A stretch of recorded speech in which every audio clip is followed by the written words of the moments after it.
High alert रे राजधानी दिल्ली पुणी लागू हैला कोरोना परिमाक्स। दिल्ली रे परिस्थिति पूरा अणायत लोके हेलेनी छानिया। देशर राजधानी दिल्ली एवं एहार आखपाख अंचल वर्तमान प्रदूषण एवं घन कुहुड़ीर एक भयंकर स्थिति दे गति करुछि। सोमवार सकाळे दिल्लीर रास्ताघाट संपूर्ण रूपे धुआं एवं कुहुड़ी रे बुड़ी रहितला। परिस्थिति एते संगीन थिला जे दिन बेले मध्य अंधार भली अनुभव हेउथिला। दिल्लीर वायु गुणवत्ता सूचकांक बा एयर क्वालिटी इंडेक्स पुणी थरे विपज्जनक सीमा पार करिछि। विशेषकर अक्षरधाम अंचल रे सकाळ समय AQI 493 रेकर्ड करा जायछि, जहां गुरुतर प्लस श्रेणी रे आसे।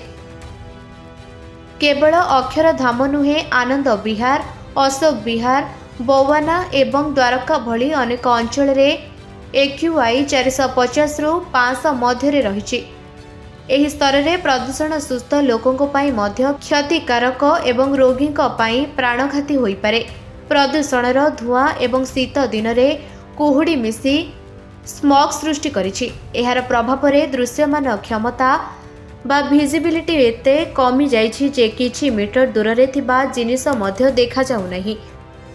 दिल्लीर सफदरजंग एवं पालम अंचल रे विजिबिलिटी शून्य मीटर को खसी आसीथिला। रास्ता रे जाउथिबा गाड़ी चालक माने बाध्य होई हेडलाइट एवं इंडिकेटर जळाई अति धीर गति रे गाड़ी चलाउछंती। विजिबिलिटी कमिबा कारणरू विमान एवं रेल सेवा उपरे गुरुतर प्रभाव पड़िछि। ब्यूरो रिपोर्ट, निरपेक्ष न्यूज।